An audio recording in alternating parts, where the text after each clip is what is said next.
الحمدللہ والصلاة والسلام علی رسول اللہ وعلی آلہ واصحابہ ومن والہ۔ ناظرین خیر مقدم ہے آپ کا کریم ٹی وی اردو میں۔ ناظرین، دن بھر کی تکان کے بعد اور دن بھر کے ان نازیبا حرکتوں کے بعد جو نہ چاہتے ہوئے بھی سرزد ہو جاتی ہیں، بندہ اپنے گھر لوٹتا ہے، کھانا کھاتا ہے، آرام کرتا ہے اور پھر اپنے بستر پر آرام کے لیے دراز ہو جاتا ہے۔ بستر پر سونے کے لیے جب آپ جائیں تو ایک چھوٹا سا عمل کر لیں تاکہ اللہ رب العزت آپ کے گناہوں کو معاف کر دے، اور جب صبح آپ بیدار ہو تو اس طور پر بیدار ہوں آپ کہ آپ کے ذمے کوئی گناہ نہیں ہے، بخشا ہے۔ اگر ہر دن کے گناہ اللہ رب العزت ہمارے معاف کر دیتا ہے اور اسی انداز سے ہم زندگی گزارتے ہیں تو یقیناً یہ زندگی ہمارے لیے باعث مسرت ہے، شادمانی ہے اور باعث خوشخبری ہے۔ آج اگر اس کا ہمیں کوئی احساس نہیں ہو رہا ہے تو آنکھیں بند ہونے کے بعد ہم اس کا احساس بھی کریں گے، اس کا فائدہ بھی حاصل کریں گے، اور اس وقت ہمیں افسوس بھی ہوگا کہ کاش یہ عمل زندگی میں کبھی چھوڑا نہ ہوتا۔ تو ہم آپ کو بتلا رہے ہیں، یاد کر لیجئے۔ حضرت ابو ہریرہ رضی اللہ تعالی عنہ بیان کرتے ہیں، ابن حبان بہت بڑے محدث ہیں، ان کی ایک مشہور کتاب ہے صحیح ابن حبان۔ اس کے اندر آپ نے اس دعا کو ذکر کیا ہے اور صحیح فرمایا ہے۔ امام نسائی رحمۃ اللہ علیہ نے اپنی سنن میں اس کو موقوفاً روایت کیا ہے۔ بیان کرتے ہیں کہ اگر کوئی آدمی جب اپنی بستر پر جائے تو یہ دعا پڑھ لے، اگر اس کے گناہ سمندر کے جھاگ کے برابر بھی ہوں گے تو بھی اللہ رب العزت بخش دے گا، معاف کر دے گا، اس کے نامہ اعمال سے اس کے گناہوں کو مٹا دے گا۔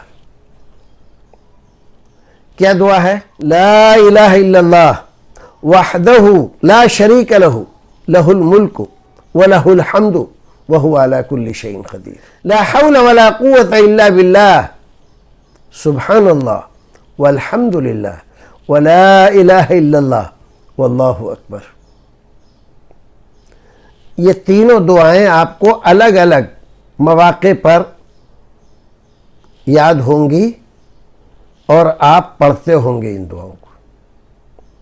یہاں ایک ساتھ ان کو رسول اکرم صلی اللہ علیہ وسلم نے ذکر فرمایا، لا الہ الا اللہ وحدہ لا شریک لہ لہ الملک ولہ الحمد وہو علی کل شیء قدیر، لا حول ولا قوة الا باللہ، سبحان اللہ والحمد للہ ولا الہ الا اللہ واللہ اکبر۔ پوری دعا میں اللہ رب العزت کی تعریف ہے، لیکن یہ تعریف ہمیں ایک سبق دیکھتی ہے اپنے عقیدے کو درست کرنے کا۔ جب ہم دعا میں کہتے ہیں لا الہ الا اللہ وحدہ لا شریک لہ، تو ہم گویا کہ اس بات کا اقرار کرتے ہیں، دل کی گہرائیوں سے ایمان رکھتے ہیں کہ ایسی کوئی ذات جس کی ہم عبادت کریں، عبادت چاہے قولی ہو، فعلی ہو یا مالی ہو، کسی بھی طرح کی عبادت، ایسی ذات سوائے اللہ رب العزت کے اور کوئی نہیں ہے۔ عبادت کا مستحق، عبادت کا سزاوار ہمارے سجدوں کا مستحق سوائے اللہ رب العزت کے کوئی نہیں ہے۔ اس کو مانے بھی اور اس پر عمل بھی کریں۔ لہ الملک و لہ الحمد وہو علی کل شیء قدیر۔ تین باتیں، لہ الملک، یہ ساری کائنات اس کی ملکیت ہے، اس کی مٹھی میں ہے، اس کے قبضے میں ہے، اس میں کوئی دوسرا اپنی مرضی سے کوئی بھی تصرف نہیں کر سکتا۔ وَلَهُ الْحَمْدُ، اور تمام تعریفیں اسی کو زیب دیتی ہیں۔ وَهُوَ عَلَى كُلِّ شَيْءٍ قَدِيرٌ، اور ہر چیز پر قدرت رکھنا یہ اللہ رب العزت ہی کا کام ہے، کوئی دوسرا ایسا نہیں ہے جس کو ہر چیز پر قدرت حاصل ہو۔ اب اس کے ساتھ ایک دوسرا کلمہ کیا؟ لا حول ولا قوت الا باللہ۔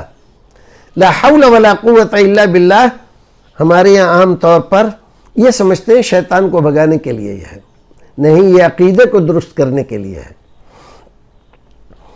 طاقت اور قوت بڑی چھوٹی کسی بھی طرح کی اللہ رب العزت کے علاوہ کسی کے پاس نہیں ہے۔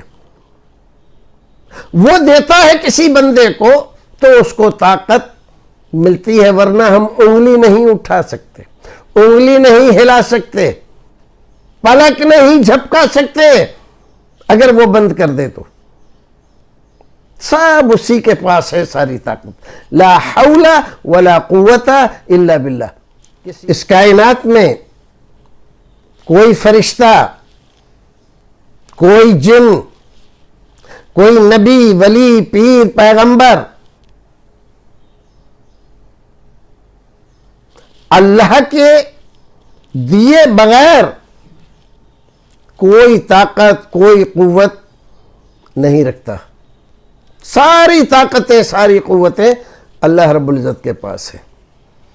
کسی کو کچھ دینا، کسی سے کچھ لے لینا، کسی کو نقصان پہنچانا، یہ سارے اور تمام تر اختیارات اللہ رب العزت کے ہاتھ میں ہیں۔ لا مانع لما اعطیت ولا معطی لما منعت۔ وہ جس کو نوازنا چاہے کوئی روک نہیں سکتا، اور کسی کو نہ دینا چاہے تو کسی کی طاقت نہیں ہے کسی کو کچھ بھی دے سکے، ایک ذرہ بھی۔ یہ ہے لا حول ولا قوت الا باللہ۔